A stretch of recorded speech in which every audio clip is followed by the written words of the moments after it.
Bueno, yo algo les adelanté el otro día como un gran título de que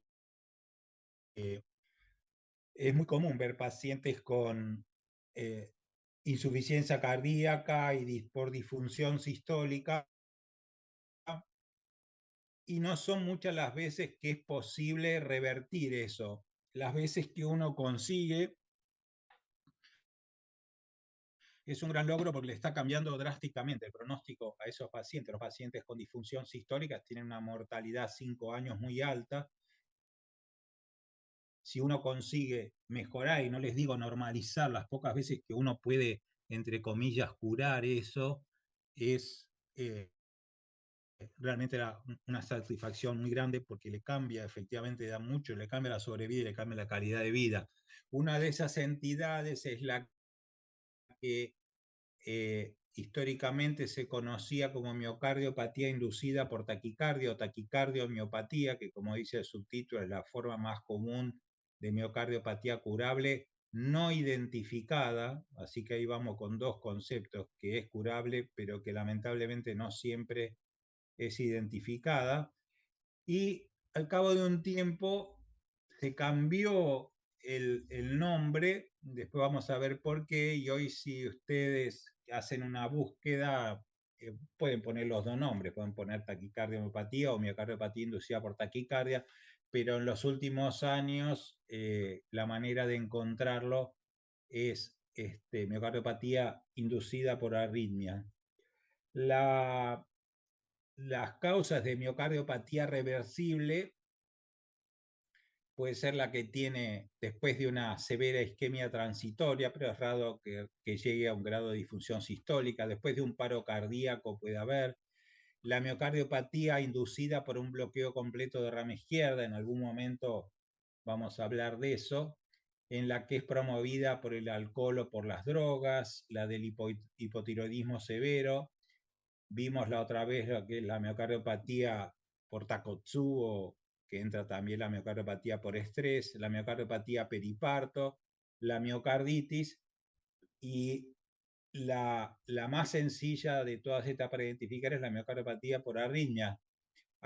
¿Cómo se entiende esto? Hay distintas definiciones, pero inicialmente se llamaba como la disfunción sistólica ventricular izquierda o global, con o sin insuficiencia cardíaca clínica, que resulta de una arritmia persistente o con episodios muy frecuentes sin un control adecuado de la frecuencia cardíaca. Y ahora se entiende como que es una disfunción ventricular secundaria, una contracción ventricular rápida, irregular y o asincrónica, parcial o completamente reversible luego del tratamiento efectivo de la arritmia causal.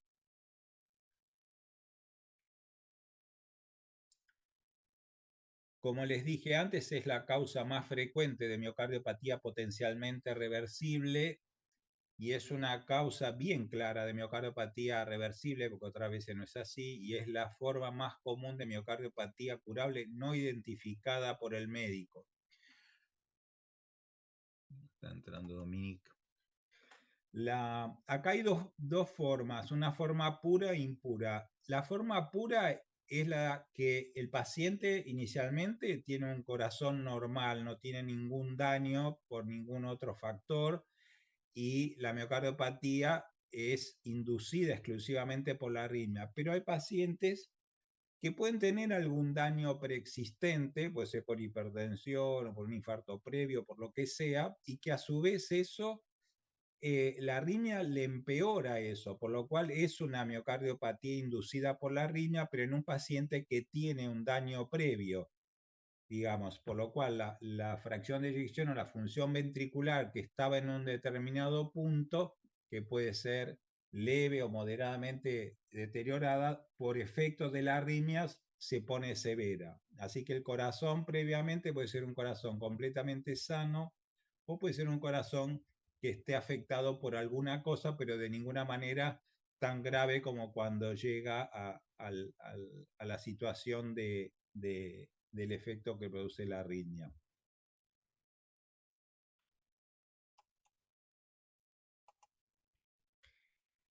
¿Cuáles son las arritmias responsables de la llamada miocardiopatía inducida por arritmias? A la cabeza está la fibrilación auricular, pero también el aleteo auricular, la taquicardia auricular, la taquicardia sinusal inapropiada, la taquicardia de la unión, la taquicardia ventricular idiopática del tracto de salida del ventrículo derecho, y los pacientes que tienen extrasistolia ventricular muy frecuente, que vamos a hablar de esto. Pero, sin dudas que la fibrilación auricular es por lejos la más común, también puede verse con el aleteo auricular. Las taquiarritmias de la unión, eso hay una forma de taquicardia paroxística supraventricular incesante, pero que se ve en los niños y que puede dar miocardiopatía dilatada. Son niños que están permanentemente con la arritmia. Y digamos que en los últimos años se ha identificado que algún subgrupo de pacientes con muchas extrasístoles ventriculares, que inicialmente el corazón es sano, pero por efecto de las extrasístoles ventriculares, al cabo de un tiempo, el corazón se empieza a dilatar y entra en difusión sistólica. Después vamos a hablar de esto. En general, ¿cuáles son las condiciones que tiene que tener en este caso la fibrilación auricular para llevar a provocar una miocardiopatía? Bueno, tiene que ser rápida, tiene que ser por lo mínimo estar en 100 por minuto. En general, la mayoría de las estadísticas dice que llevan un tiempo relativamente largo, si meses o años de fibrilación auricular. Y este es un dato importante. Puede que la FA, en este caso, sea permanente, o puede tener paroxismo frecuente. Esto quiere decir que a veces no encontramos un paciente que está ligeramente dilatado, está con disfunción sistólica, pero no le encontramos en ese momento la FA, porque la FA puede estar con paroxismo que en el momento de evaluar no lo tenemos y que por ahí lo podemos detectar en un determinado momento o con un Holter. Entonces, sí, hay distintas maneras de clasificar esto, pero si las tomamos como supraventriculares, son las que nombré antes, con la fibrilación auricular a la cabeza, pero también las arritmias ventriculares pueden llevar a la miocardiopatía inducida por arritmia y, como dije antes, va a ser más frecuente en los pacientes que tengan muchas extrasístoles ventriculares. Y otra es definirla de acuerdo si es provocada por taquicardia o por otro mecanismo, es sin taquicardia. Y nuevamente está la larga lista de todo lo que puede tener la frecuencia cardíaca rápida, pero las extrasístoles ventriculares muy frecuentes también pueden llevar, y hay una entidad, digamos, que es difícil de demostrar, que hay pacientes con fibrilación auricular que tienen la frecuencia cardíaca bien controlada, pero también pueden desarrollar miocardiopatía por efecto de la irregularidad de la arritmia y no porque esté rápida, pero eso ya es algo menos común de ver. Bueno, esto es más o menos lo mismo, están las provocadas por taquicardia, las provocadas por FA, pero con frecuencia cardíaca controlada, y las provocadas por extrasístoles ventriculares. Acá en este esquema bastante sencillo, el paciente arranca con un corazón normal, el efecto de la arritmia lo lleva a desarrollar una miocardiopatía que no es relacionada a enfermedad coronaria, y que, digamos, eso mejora o revierte con el tratamiento de la arritmia.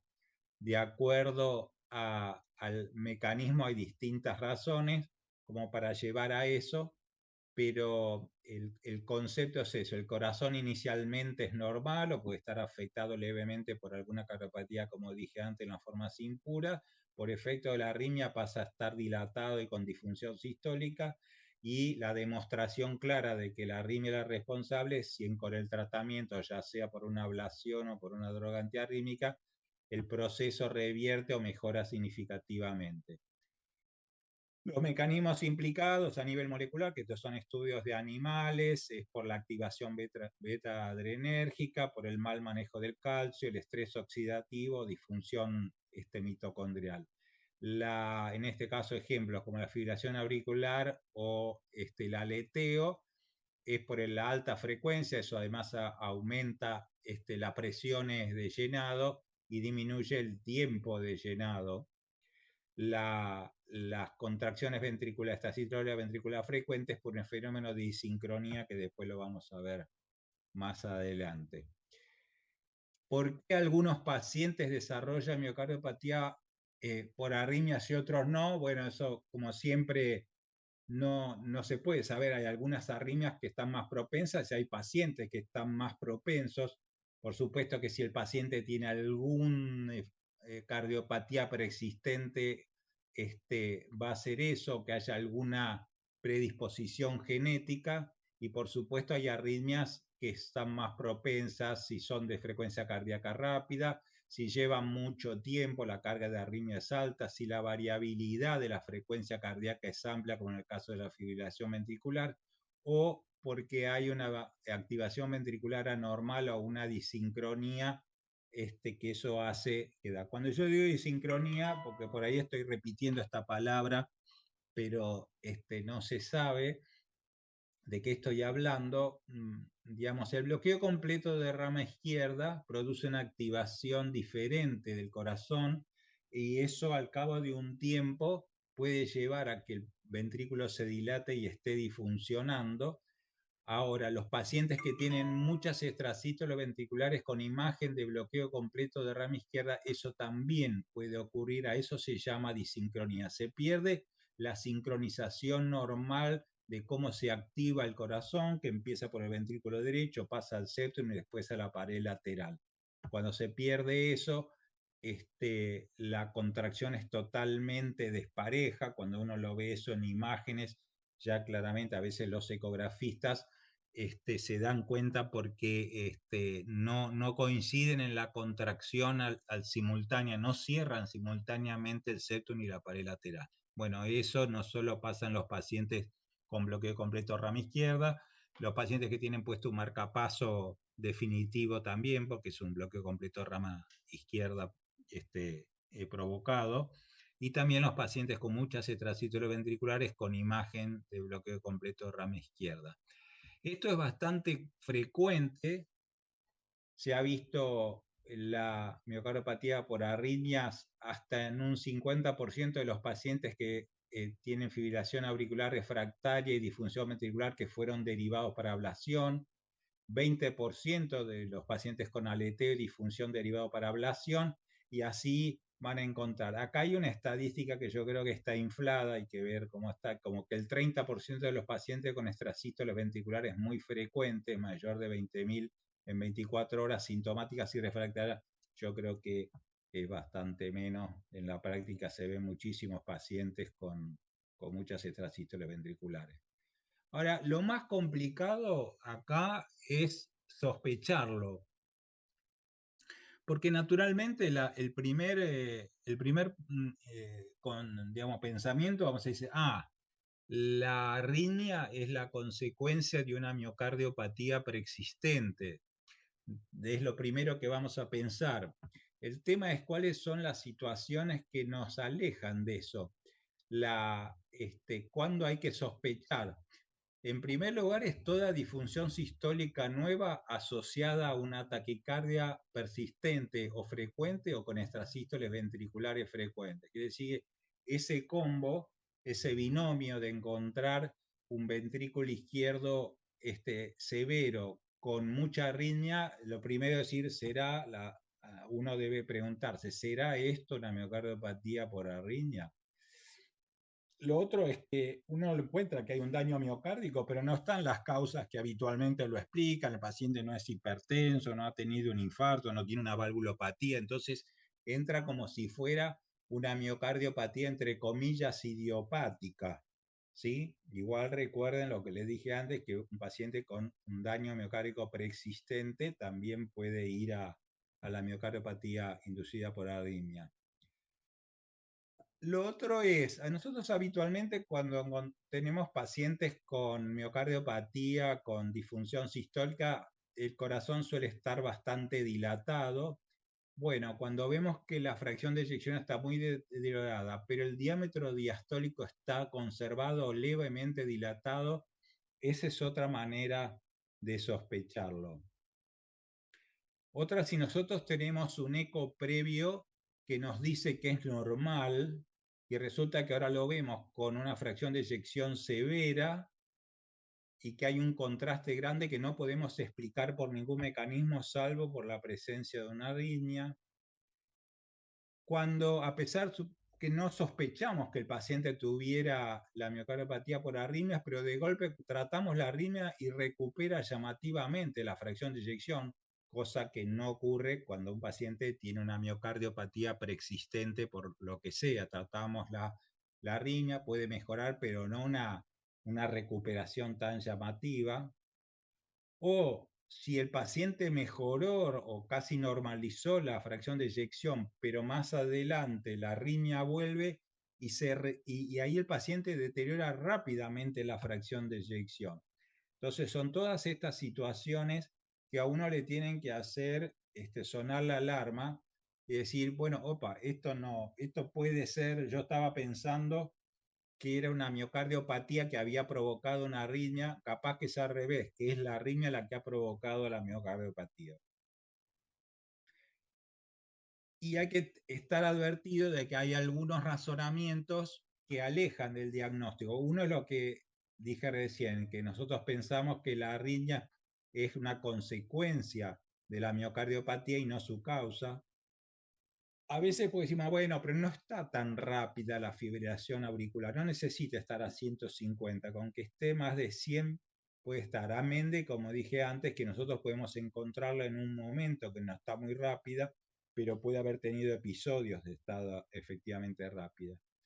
Bueno, es más o menos lo mismo, que nosotros a veces creemos que la frecuencia de la arritmia en la FA está bien controlada, pero no está. Es decir, para saber si nosotros estamos medicando bien, estamos frenando bien la FA, muchas veces uno se tiene que apoyar en el holter, porque a veces cuando el paciente está en reposo más o menos está bien, pero a lo largo de las 24 horas uno ve que el promedio está de la frecuencia cardíaca está elevado o que hay demasiados episodios donde la FA está rápida.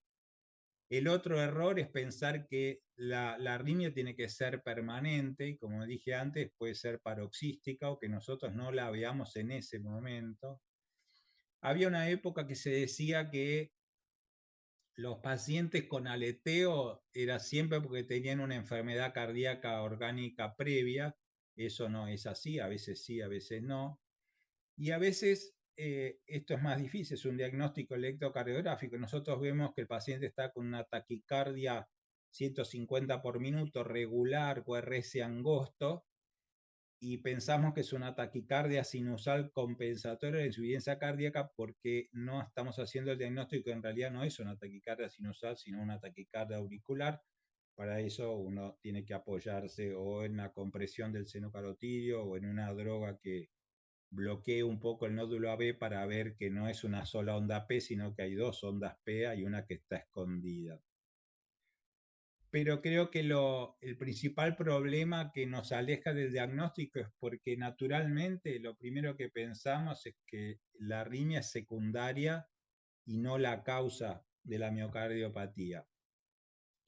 Hay otros razonamientos que pueden complicarnos, alejarnos del diagnóstico. Uno puede decir, pero el paciente nunca se quejó de palpitaciones, eso no va.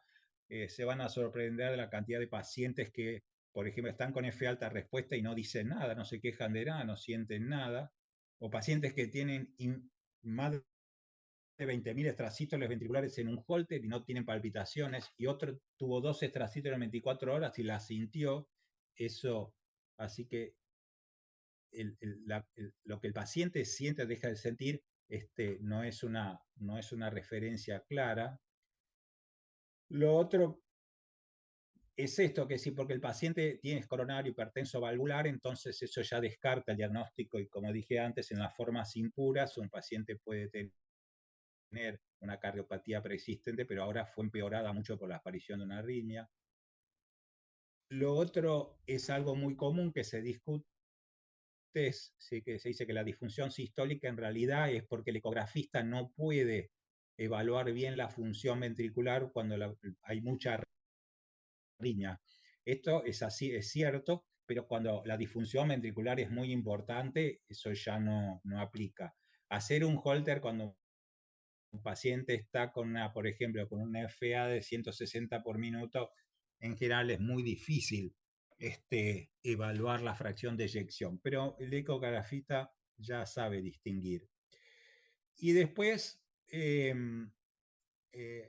después vemos cuando se controla todo, la arritmia se controla y se hace un eco una semana después y da prácticamente normal, entonces decimos, no, no puede ser. En realidad el primer eco no estuvo bien hecho. Esto siempre fue normal y el primero fue. Entonces son todas cosas que a nosotros nos alejan del diagnóstico. Pero esta es una de las que tenemos que tener presente, que el hecho de que el paciente tenga alguna cardiopatía, eso no lo descarta. El tema es, bueno, tenemos un paciente que tiene una miocardiopatía con disfunción sistólica, tiene anarritmia y el tema es el famoso tema del huevo y la gallina. ¿Cómo hacemos para saber si el paciente tiene una miocardiopatía que ahora le provoca una arritmia o es una arritmia que le está provocando una miocardiopatía? Eso no, no es tan sencillo. Hay distintas nosotros no podemos apoyar en distintas informaciones que nos sugieren, nos pueden sugerir en una o en otra dirección. Una, por ejemplo, es el resultado del ecodoppler. El ecodoppler, la fracción, acá tenemos, esto es la miocardiopatía por taquicardia, y esta es la miocardiopatía dilatada. La fracción de eyección no discrimina. Se puede tener en ambos casos una fracción de eyección muy deprimida y eso no nos ayuda a diferenciar cuál de los dos grupos es. Lo que sí nos ayuda muchas veces es el tema del diámetro ventricular izquierdo, que como les dije antes, si está levemente dilatado, va a favor de miocardiopatía por arritmia y si está muy dilatado a favor del otro. Como ven acá, con un desvío estándar en los dos casos, así que hay una cosa de superposición. Pero es un dato a tener presente. Perdón.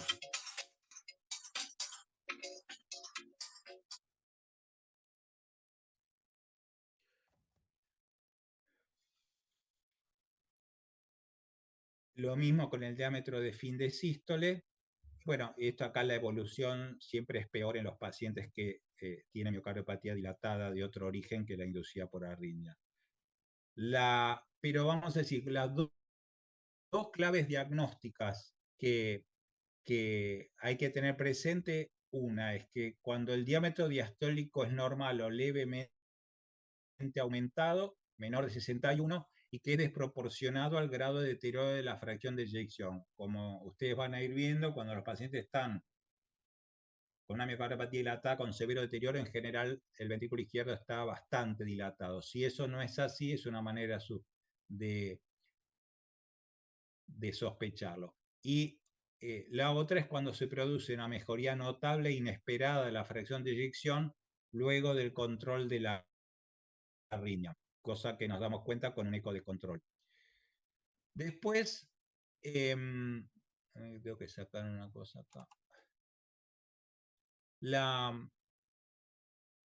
Un segundo.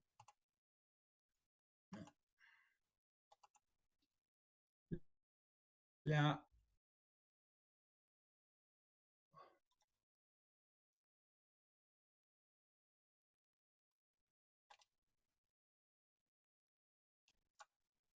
no baja esto tanto. Bueno. Este es este estudio que se llama el Camera MRI Study. Eran pacientes con fibrilación auricular que tenían disfunción ventricular y se comparó el resultado de la ablación con el tratamiento farmacológico. Como se ve acá, juntaron, no se podía juntar muchos pacientes, 68 pacientes, todos tenían FA persistente, tenían una miocardiopatía dilatada rotulada como idiopática y una fracción de eyección de menos de 45 y estaban con una clase funcional de 2 a 4. El control de la frecuencia cardíaca estaba optimizado, así que no estaban rápido. Entonces, lo que se comparó es si había una diferencia entre hacer ablación por radiofrecuencia o el control farmacológico de la frecuencia cardíaca. Todos le hicieron un, este, una resonancia magnética al comienzo. Lo que es interesante que el 36% ya tenía realce tardío de gadolinio, que en la mayor parte de los casos era un patrón medio ventricular, que acá se ve cómo era la resonancia en el grupo, en ese 36% que tenía realce tardío de gadolinio, que como ustedes ya deben haber escuchado, es un indicador de fibrosis. El hecho que sea medio ventricular descarta que sea de origen coronario, porque lo coronario empieza en el subendocardio, como les decía ayer, que es el sector que más sufre en los pacientes coronarios. Y lo que... Acá.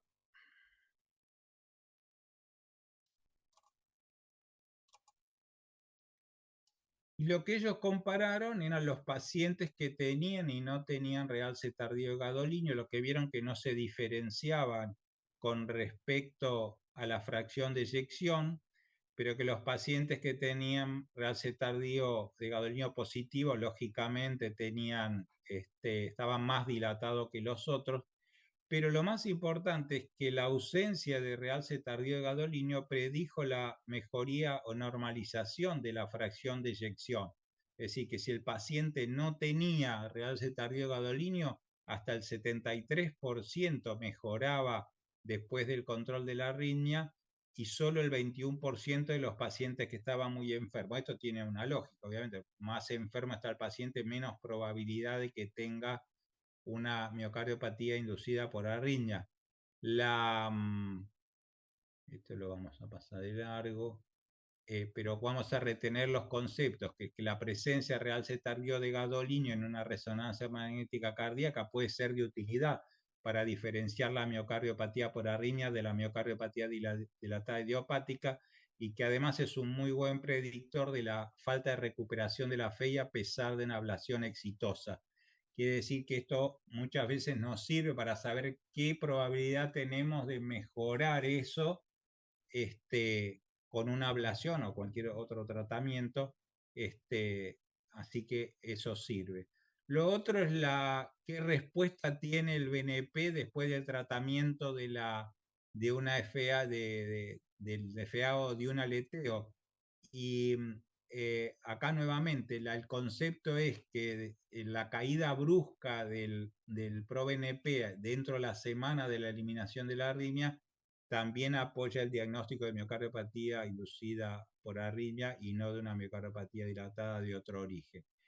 Y hablando de las extrasístoles ventriculares, el tema es cuáles son las características que tienen que tener las extrasístoles ventriculares para poder provocar una miocardiopatía inducida por arritmia. Bueno, lo que se ha visto es que en general son hombres obesos asintomáticos que tienen más de 10.000 extrasístoles ventriculares en 24 horas, pero especialmente si tienen más de 30.000 en 24 horas, que esto representa más del 24% del total de latidos en 24 horas, que el QRS tiene que ser ancho y tener imagen de bloqueo completo de rama izquierda, por lo que dije anteriormente, y hay otras cosas que son de menos peso, pero retengamos esto, tienen que ser muchísimas, mínimo más de 10.000 en 24 horas y más si tienen más de 30.000, y especialmente si tienen imagen de bloqueo completo de rama izquierda. Las extrasístoles ventriculares tienen la posibilidad de ser ablacionadas, especialmente las que se originan del tracto de salida del ventrículo derecho, y en este estudio se ha visto que esa miocardiopatía inducida por las extrasístoles ventriculares en un subgrupo de pacientes se resolvió dentro de los 4 meses de una ablación exitosa en la mayoría de los pacientes. Nosotros encontramos muchas veces extrasístoles ventriculares también en pacientes que tienen miocardiopatía preexistente. Acá hay una tabla que trata de comparar cómo son las extrasístoles ventriculares en los pacientes con miocardiopatía preexistente y cómo son en los pacientes que la extrasístole es la causante de la miocardiopatía. Bueno, las características del paciente en general en los de la miocardiopatía son más grandes y ya se sabe que tiene una enfermedad cardíaca. En el caso de las extrasístoles ventriculares provocadoras de la miocardiopatía, son pacientes previamente sanos. Las comorbilidades son mucho más frecuentes en el primer grupo que en el segundo. En el eco no es raro encontrar trastornos segmentarios de la motilidad parietal, mientras que en la otra la hipoquinesia es global. La FEI en este grupo tiende a ser menor que en el otro. Cuando hacemos la resonancia magnética es común encontrar realce tardío de gadolinio, es decir, mucha fibrosis, mientras que en el otro caso o no hay nada o es poca. Las extrasístoles ventriculares son de menos de 5.000 versus más de 100.000. Las extrasístoles ventriculares suelen ser multifocales, en cambio en el otro monofocales. Bueno, tiene esa característica, mientras que la respuesta a la supresión de las extrasístoles no cambia nada en los pacientes con miocardiopatía. Si tratar las extrasístoles ventriculares en los pacientes con miocardiopatía dilatada en general no es algo que esté indicado, salvo excepciones, eso no le cambia nada, pero si lo estamos en presencia de una miocardiopatía por extrasístoles, eso sí va a dar. Y acá yo les quiero mostrar algo que no es exactamente de lo que estamos hablando ahora, pero que igual quería compartirlo con ustedes, que es ¿en qué porcentaje encontramos anomalías miocárdicas ocultas en pacientes con extrasístole ventricular, entre comillas, idiopática? Estamos hablando de pacientes que tienen muchas extrasístoles, pero que el electro y el eco es normal, digamos. No es el caso que estamos hablando, pero por alguna razón yo quería compartir esto también.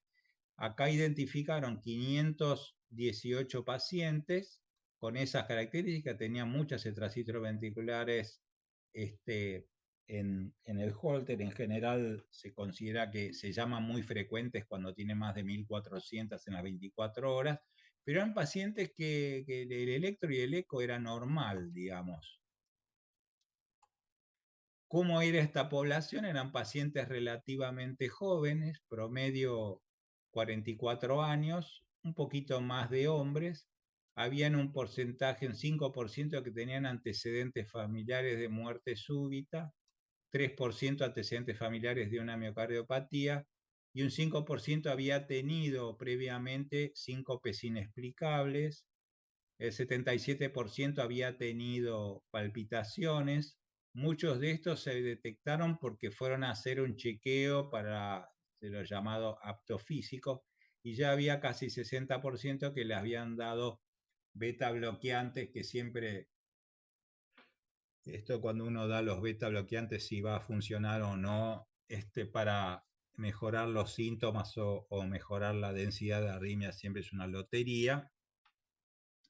Y ahí encontraron que las extrasístoles ventriculares eran diferentes, solo un 8% eran multifocales. La mayoría de las extrasístoles tenían imagen de bloqueo completo de rama izquierda, el 70%, y solo el 25% tenían imagen de bloqueo completo de rama derecha.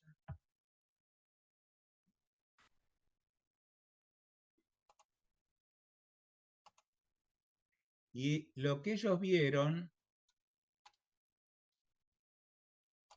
es que el 16% de estos pacientes que tenían electro y eco normal tenían anormalidades en la resonancia magnética. La inmensa mayoría de las veces era en el ventrículo izquierdo, 96%, solo 11% en el ventrículo derecho. Y que la mayoría del realce tardío de gadolinio se ubicaba en la región inferolateral a nivel nivel subepicárdico y solo un 30% era lo que se llama en anillo circunferencial.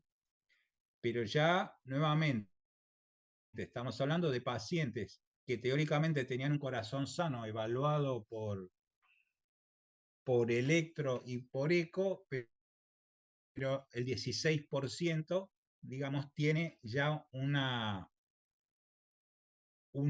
resonancia que no es normal, que tiene signo de fibrosis. El tema es si esta prevalencia de anomalías en el miocardio era igual según el tipo de extrasístoles.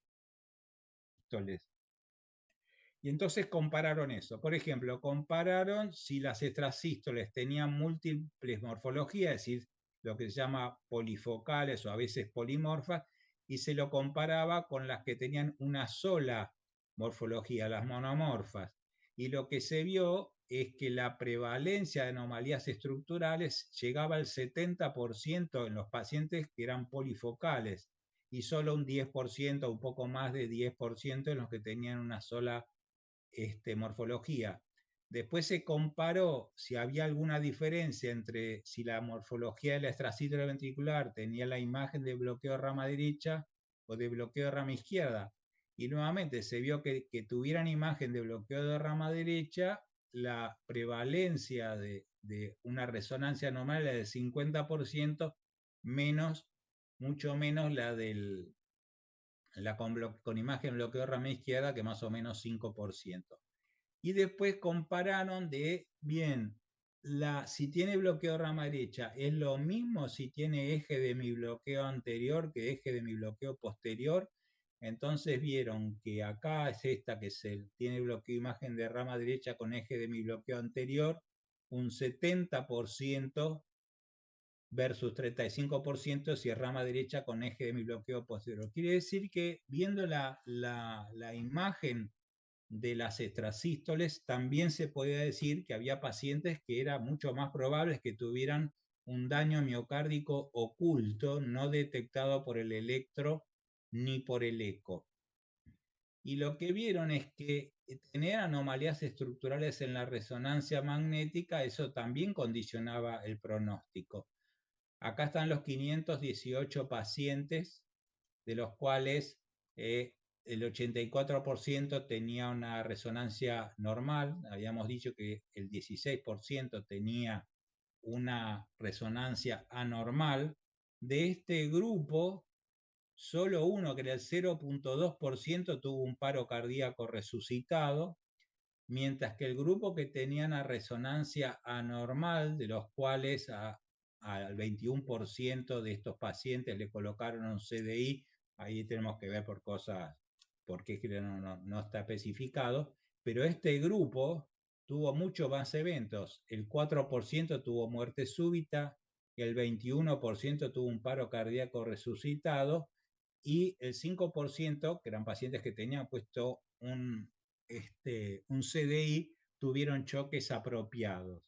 Es decir, que si bien esto, nuevamente, habría acá un gran paréntesis para mostrar esto, es porque las extrasístoles ventriculares, que a veces son inocentes, la mayoría de las veces son inocentes, hay subgrupos de pacientes que no es así.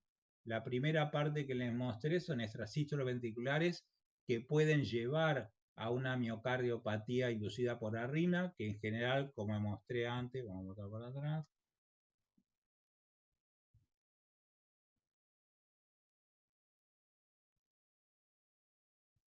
me parece que me fui al carajo.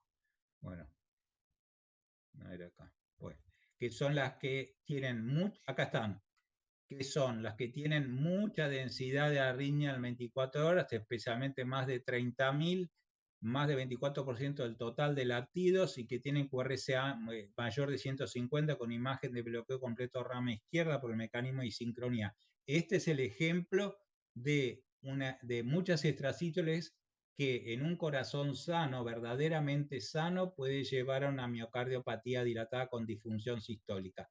Esta es otra cosa. Estos son pacientes que tienen extrasístoles que se suponía que no eran con corazón sano, así se decía habitualmente. a que sí, que hay un subgrupo que tiene una miocardiopatía que es un daño miocárdico oculto. No están ni dilatados ni disfunción sistólica. Acá el riesgo es un riesgo arritmogénico y en definitiva, acá, ¿qué es los datos que uno tiene que tener presente? Porque uno, paciente con atracito ventricular, ve montones. Si hay historia familiar de muerte súbita y miocardiopatía, ahí suena una alarma. Si el paciente tuvo un síncope inexplicable, también tiene que sonar una alarma sobre qué pasa. Si la imagen de la extrasístole es con imagen de rama derecha y hemibloqueo anterior, también ahí la probabilidad de que tenga anormalidades en la resonancia es mayor, es un poco menos si tiene rama derecha con eje de hemibloqueo posterior, es mucho menos probable si tiene imagen de bloqueo completo rama izquierda, en este caso es al revés de lo otro, y que si son multifocales es mucho más probable que si fueran una sola morfología. Entonces, tener presente esto. ¿Cuál es el tratamiento de los pacientes? Volvemos, cerramos este paréntesis y volvemos a lo anterior. ¿Cuál es el tratamiento de la miocardiopatía inducida por arritmia? El aspecto central del tratamiento es el control adecuado de la frecuencia cardíaca. En el caso de la fibrilación auricular, ese es el paso esencial. El concepto es que una estrategia de control de frecuencia es tan importante como el control de ritmo. Si bien hay bastantes excepciones, pero el principal aspecto es que no esté rápida en el caso de la fibrilación auricular, el aleteo, las otras que mostré. Si recuperamos el ritmo sinusal va a ser también mucho mejor, pero vamos a decir, pero desde el punto de vista de la miocardiopatía inducida por arritmia, la principal variable a controlar es la frecuencia cardíaca. ¿Qué modalidad terapéutica vamos a usar en cada paciente? ¿Qué lo vamos a cardiovertir? ¿Le vamos a dar fármaco, ablación y marcapaso? Eso depende de cada situación y yo después voy a mostrar unos casos. En los pacientes con FA persistente o la llamada crónica, la prevención de la miocardiopatía inducida por arritmia se logra asegurándose que la frecuencia cardíaca esté efectivamente bien controlada, que como les dije antes no alcanza con el electro hecho en el consultorio. Hay diferentes maneras de evaluarla, la más común es hacer en un holter, porque ahí vemos el promedio de la frecuencia cardíaca. También podemos hacer caminar al paciente unos minutos y tomar la frecuencia cardíaca para ver si se acelera, o la otra es hacer una ergometría y ver cómo va eso. Muchos pacientes que creemos que tienen la FA bien controlada porque les tomamos el pulso, les hacemos un electro en reposo, el resto del día pueden tener muchos episodios en que está rápida.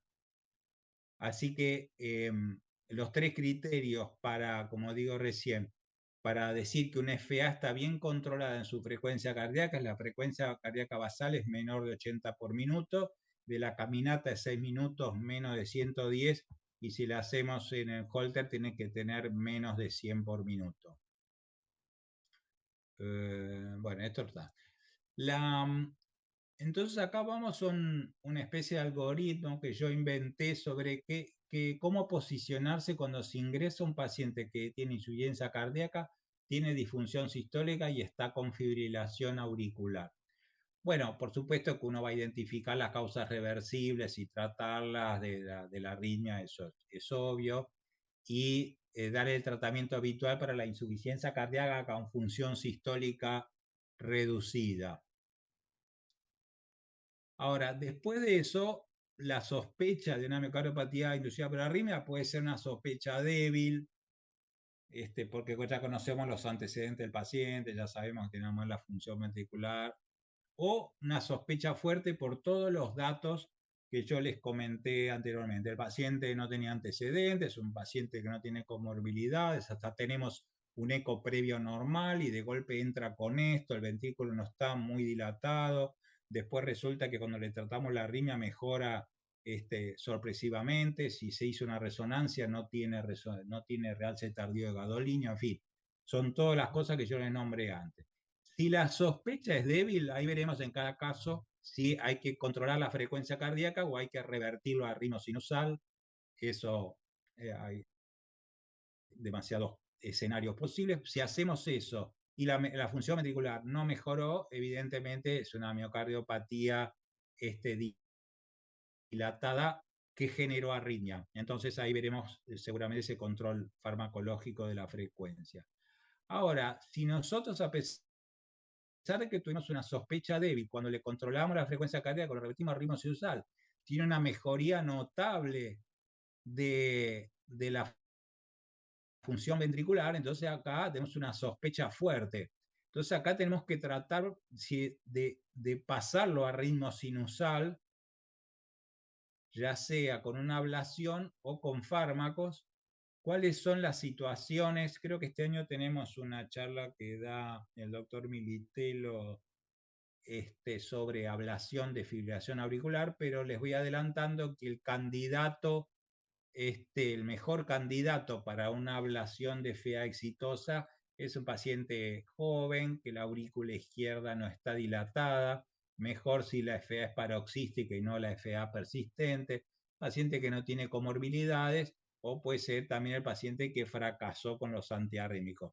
Pero digamos, desde el punto de vista clínico, paciente joven, sin comorbilidades, FA paroxística y aurícula izquierda que no está dilatada, sería el candidato ideal por una FA exitosa. Aún así, la ablación del FA en muchos pacientes requiere de un segundo procedimiento. No alcanza con el primero, porque después que le hacen el primero, hasta un 30% hay que repetir la ablación porque recurre el FA. Entonces, si los criterios son a favor de la ablación, vamos con la ablación por radiofrecuencia. Bueno, si el paciente no da para eso, irá al control farmacológico del ritmo, que después de la reversión, la mejor droga que hoy tenemos, la más eficaz para una vez que la arritmia pasó a ritmo sinusal, que no recurra, pues la tasa de recurrencia de la FA después que se la pasó a ritmo sinusal en el transcurso del año es muy alta. De todos los fármacos que hay, la amiodarona es la más efectiva, pero aún así está alrededor del 50%. Quiere decir que la mitad de los pacientes va a volver la fibrilación auricular. Y